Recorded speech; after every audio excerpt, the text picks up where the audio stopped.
Hello मित्रों, हाय बच्चों, कैसे हैं आप लोग।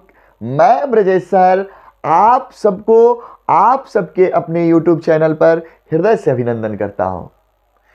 बाबू, मैं जो आज आपको सिखाने जा रहा हूं, जो जिस टॉपिक को आज मैं पढ़ाने जा रहा हूं, वो टॉपिक आपके परीक्षा के दृष्टिकोण से बहुत शानदार है।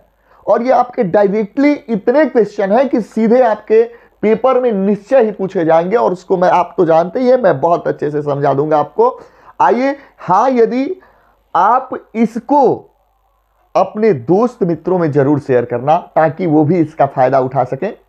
चलिए आते हैं, हम पढ़ना शुरू करते हैं।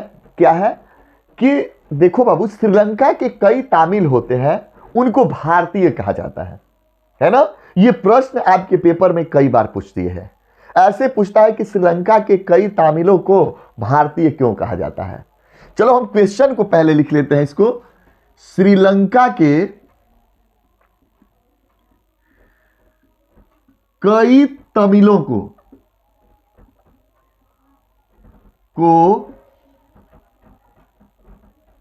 भारतीय क्यों कहा जाता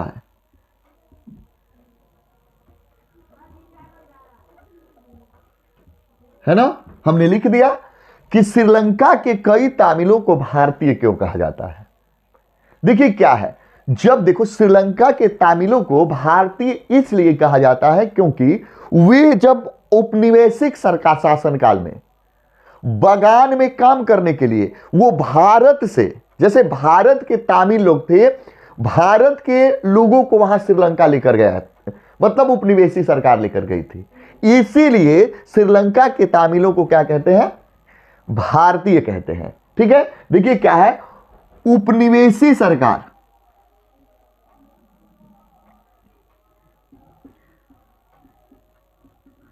क्या लिखिए, उपनिवेशी सरकार, उपनिवेशी लिख दो, सरकार के समय या शासनकाल में, शासन काल में, ठीक है, इन्हें कहां लेकर गया था, बागान में काम करने के लिए, बागान में काम करने के लिए। क्लियर, हमने लिखा कि बागान में काम करने के लिए कहां लेकर गया था, भारत से, इन्हें भारत से लाया गया था।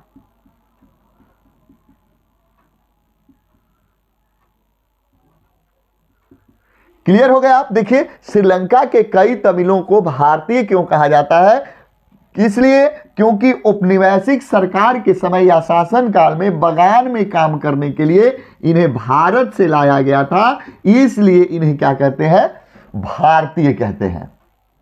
क्लियर हो गए आप लोग। देखिए कई बार आपके पेपर में ये पूछ चुका है, जैसे आया है कई बार ऐसे कि श्रीलंका के कई तामिलों को भारतीय क्यों कहा जाता है, तो आता है वो कहां से लाए गए थे, भारत से लाए गए थे, इसलिए, है ना। तो फिर पूछता है कि श्रीलंका में बागान में काम करने के लिए उपनिवेशी सरकार के समय कहां से, ठीक है, तामिलों को लाया गया था, तो कहां से लाया गया था, भारत से।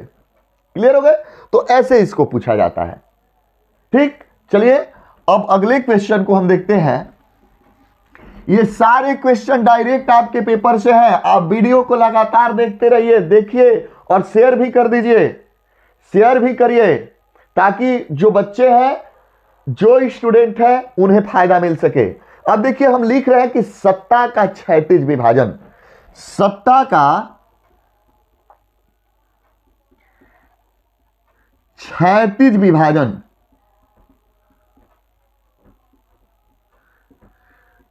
क्या है, सत्ता का क्षैतिज विभाजन क्या है। ठीक है, देखिए सरकार के विभिन्न अंग, देखिए हमने यहां क्या लिखा, सरकार के विभिन्न अंग लिख दिया हमने, सरकार के विभिन्न अंग। अब देखो सरकार के अंग कौन कौन से होते हैं, विधायिका, कार्यपालिका और न्यायपालिका। याद रहेगा कौन सा, कौन, विधायिका,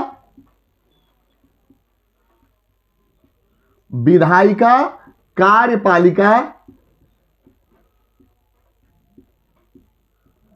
और कौन सा है? न्यायपालिका।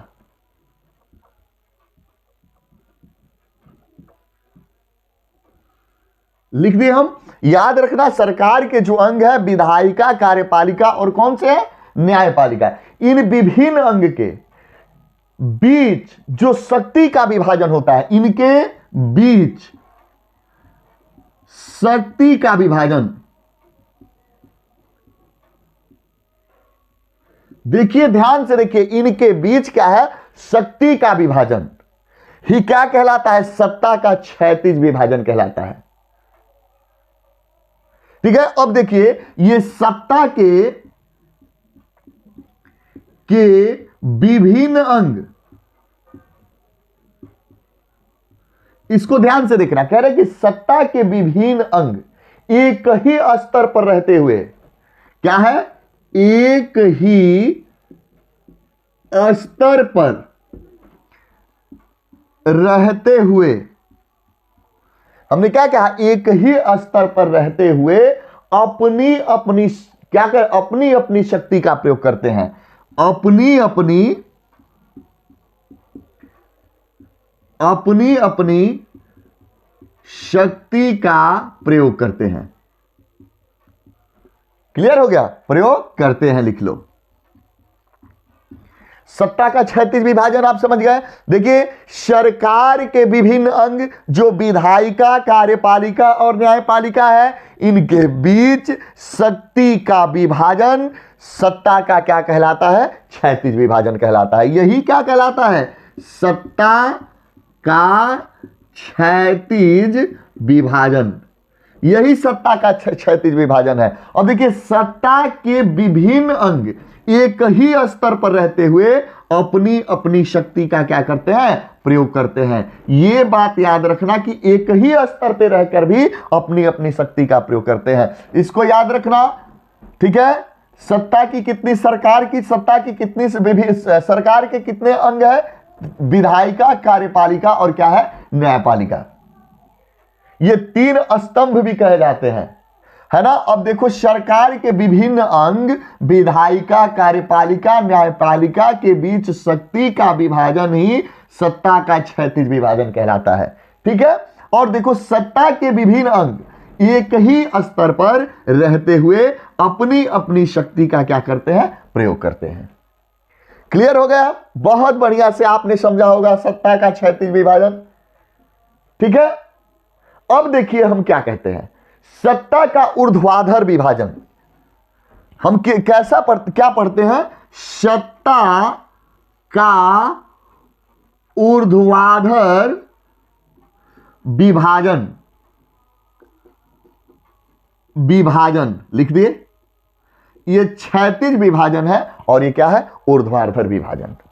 अब देखिए, ऊर्ध्वाधर विभाजन कैसा होता है? जैसे हम लोग हमारी सरकारें चलती है, जैसे सरकारें जैसे चलती है, केंद्र सरकार, प्रांतीय सरकार और स्थानीय स्तर के शासन।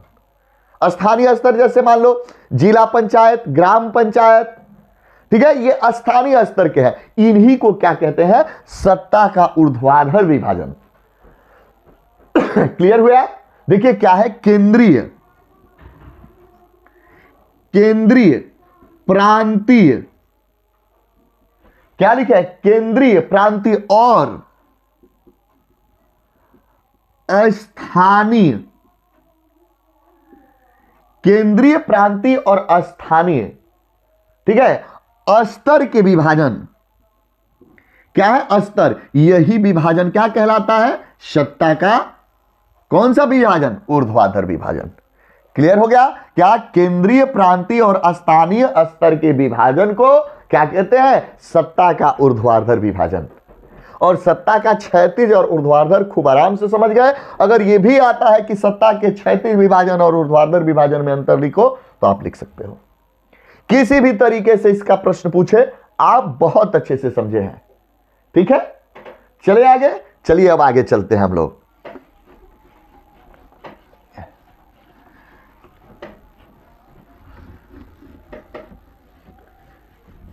देखिए अब आगे क्या है। अब आगे हमें पढ़ना है बहुसंख्यवाद। ये बहुत महत्वपूर्ण है कि बहुसंख्यवाद क्या है। चलिए लिखते हैं बहुसंख्यवाद। क्या लिखे? बहुसंख्यवाद। देखो बहुसंख्यवाद क्या है? जिस देश में रहने वाले बहुसंख्यक, क्या हमने कहा कि जिस देश में रहने वाले बहुसंख्यक अपने मनचाहे ढंग से शासन करे, अपने मनचाहे ढंग से शासन करे और अल्पसंख्यकों के हितों और इच्छाओं की अवहेलना करे, मतलब अल्पसंख्यक के हितों का ध्यान ही नहीं दिया जाए, उसी को क्या कहते हैं? बहुसंख्यवाद। क्लियर हो गया? समझिए, देखिए क्या हमने कहा? जिस देश में बहुसंख्यक, जिस देश में बहुसंख्यक, समझ में आ गया? क्या है?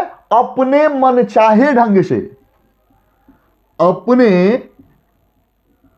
मनचाहे ढंग से, क्या लिखे? अपने मनचाहे ढंग से। समझ में आ गया? मनचाहे ढंग से क्या करे बताओ? शासन करे। अपने मनचाहे ढंग से शासन करे और समझिए, अल्पसंख्यकों के हितों तथा अधिकारों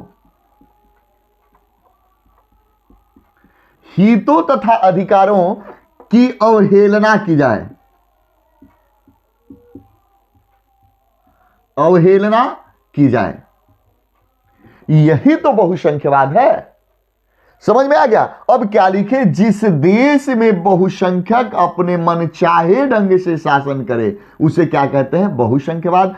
और अल्पसंख्यकों के हितों तथा अधिकारों का क्या हो? अवहेलना हो, वो क्या कहलाता है? बहुसंख्यवाद। एक बार मेरे साथ दोहरा लीजिए। जिस देश में बहुसंख्यक अपने मनचाहे ढंग से शासन करे और अल्पसंख्यकों के हितों तथा अधिकारों की अवहेलना करे, चाहे की जाए, वो क्या कहलाता है? बहुसंख्यवाद।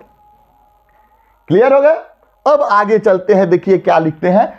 युक्ति परक। क्या है बाबू? आया है कई बार, युक्ति परक। युक्ति परक हमने क्या लिखा है? युक्ति परक। इसको ऐसे बना लो, युक्ति परक।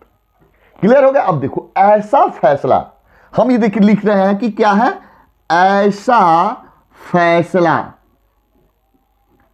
ऐसा फैसला जिसे विवेक के आधार पर, क्या है? विवेक के आधार पर हानि लाभ का हिसाब लगाकर, देखो ध्यान से, हानि लाभ का हिसाब लगाकर, लिख दिए है, हानि लाभ का हिसाब लगाकर किया जाए। ठीक है? इसी फैसलों को बाबू क्या कहते हैं? युक्ति परक कहते हैं। हमने क्या लिखा? ऐसा फैसला जिसे, यहां क्या लिखा है मैंने? जिसे विवेक के आधार पर हानि लाभ का हिसाब लगाकर किया जाए, क्या कहलाता है? युक्ति परक। क्या कहलाता है? युक्ति परक। याद रखना, ऐसा फैसला जो विवेक के आधार पर किया जाए, ऐसा फैसला जिसे विवेक के आधार पर किया जाए, हानि लाभ का हिसाब लगाकर किया जाए, उसे क्या कहेंगे? युक्ति परक। क्लियर हो गया? देखो ऐसे भी आ सकता है, हानि लाभ का हिसाब लगाकर किया गया फैसला युक्ति परक, विवेक के आधार पर किया गया फैसला युक्ति परक। क्लियर? चले आगे, चलिए अब अगले टॉपिक को देखते हैं।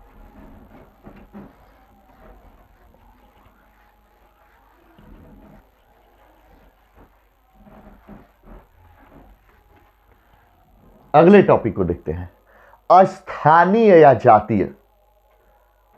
देखो स्थानीय नहीं, देखो ये क्या कहता है? स्थानीय है, इसको एथनीय भी बोला जाता है। क्या हमने लिखा? एथनीय या जातीय। है ना, एथनीय या जातीय। इसको स्थानीय भी लिख सकते हो आप। देखो क्या है, ऐसा सामाजिक विभाजन, क्या लिख रहे हैं, ऐसा सामाजिक विभाजन, सामाजिक विभाजन। हमने क्या लिखा है कि ऐसा सामाजिक विभाजन जिसमें हर समूह अपनी अपनी संस्कृति को अलग मानता है। क्या है, हर समूह अपनी अपनी संस्कृति को अलग मानता है। क्या मानता है, अलग मानता है। समझ, अलग मानता है इसी साझी संस्कृति को, इसी साझी संस्कृति, इसी साझी संस्कृति पर आधारित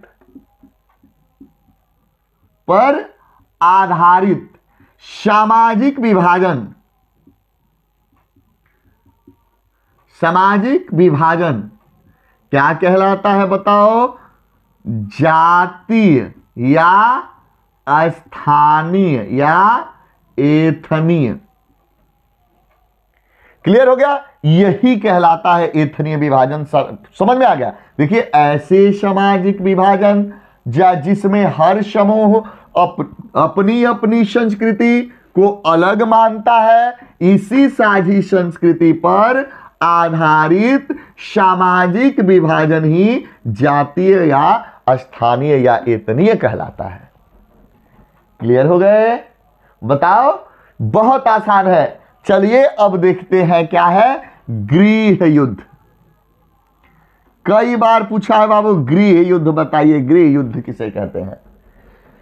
ठीक है, देखिए, जिस देश में सरकार विरोधी समूह, क्या हम बोल रहे हैं कि जिस देश में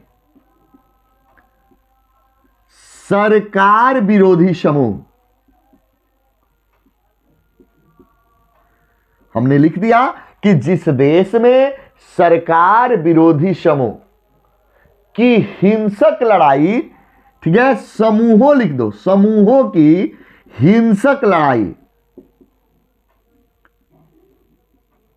हिंसक लड़ाई किसका रूप ले ले, ऐसा रूप ले ले, क्या ले ले, ऐसा रूप ले ले कि युद्ध जैसा लगे। ठीक है, उसी को क्या कहते हैं, गृह युद्ध। समझ में आए। देखो क्या है, जिस देश में सरकार विरोधी समूह हिंसक लड़ाई, समूहों की हिंसक लड़ाई ऐसा रूप ले लें कि युद्ध जैसा लगे, उसी को कौन सा युद्ध कहते हैं, गृह युद्ध कहते हैं। ठीक है, गृह युद्ध किसे कहते हैं, किसी देश में सरकार विरोधी समूहों की हिंसक लड़ाई ऐसा रूप ले ले कि युद्ध जैसा प्रतीत हो या लगे, उसे क्या कहते हैं, गृह युद्ध कहते हैं। ठीक है, चलिए आगे चलते हैं और आज का लास्ट क्वेश्चन देखते हैं। देखो बाबू, आप सीधे पढ़ाई पर ध्यान दीजिए, पेपर बहुत नजदीक है और मैं आपके लिए लगातार मेहनत कर रहा हूं ताकि आपका अंक अच्छा आ सके। ठीक है बाबू, और आप इसको, मेरे जो ये वीडियो मैं बना रहा हूं, जिस उद्देश्य से आपका उद्देश्य अवश्य पूरा हो और आप लगातार इसे देखते रहिए, मैं अंत तक पूरा सिलेबस खत्म करने वाला हूं। ठीक है, अब देखिए, एक बात आती है, लेबनान है, लेबनान एक देश है, उसमें देखिए राष्ट्रपति, प्रधानमंत्री, उप प्रधानमंत्री और संसद, इनका चुनाव होता है। और ये जो चुनाव होता है बाबू, धर्म के आधार पर होता है। हमने क्या कहा कि जैसे लेबनान में आ जाए कि लेबनान में राष्ट्रपति, प्रधानमंत्री, उप प्रधानमंत्री और संसद के अध्यक्ष का चुनाव कैसे होता है, किस स्वरूप में होता है, समझ में आ गया। तो देखिए, लेबनान में राष्ट्रपति जो बनेगा ईसाई कैथोलिक होगा। याद रखो, लेबनान में राष्ट्रपति जो बनेगा क्या होगा? ईसाई कैथोलिक होगा। प्रधानमंत्री जो बनेगा, याद रखो ध्यान से, प्रधानमंत्री जो बनेगा वो सुन्नी मुसलमान बनेगा। सुन्नी मुसलमान रहना जरूरी है, तभी वो प्रधानमंत्री बनेंगे। अब देखिए क्या है, उप प्रधानमंत्री वो बनेगा जो ऑर्थोडॉक्स ईसाई हो। उप प्रधानमंत्री कौन बनेगा? जो ऑर्थोडॉक्स क्या हो? ईसाई हो। और संसद के अध्यक्ष वो बनेगा जो शिया मुसलमान हो। क्या हो? शिया मुसलमान। आइए एक बार लिख के दिखा देते हैं। देखो ये लेबनान है, लेबनान ऐसे आएगा कि लेबनान में राष्ट्रपति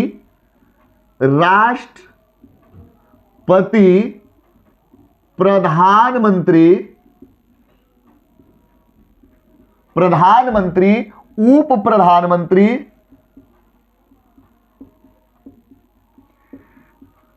संसद के अध्यक्ष का चुनाव मतलब कैसे होता है, ये सारे कुछ भी पूछ सकता है ना। अब देखो हम ये क्या कहें कि राष्ट्रपति कौन बनेगा? राष्ट्रपति कौन बनेगा बताइए? राष्ट्रपति बताओ कौन बनेगा? अभी बोले बताइए। ईसाई हो जो कैथोलिक हो। क्या हो? ईसाई कैथोलिक। ये क्या बनेंगे बताओ? राष्ट्रपति जो होगा ईसाई कैथोलिक बनेगा। ठीक है। प्रधानमंत्री, जल्दी बताइए प्रधानमंत्री कौन बनेंगे? क्या बनेंगे बाबू? सुन्नी मुसलमान। सुन्नी मुसलमान। बचा क्या? प्रधानमंत्री राष्ट्रपति हो गया। अब उप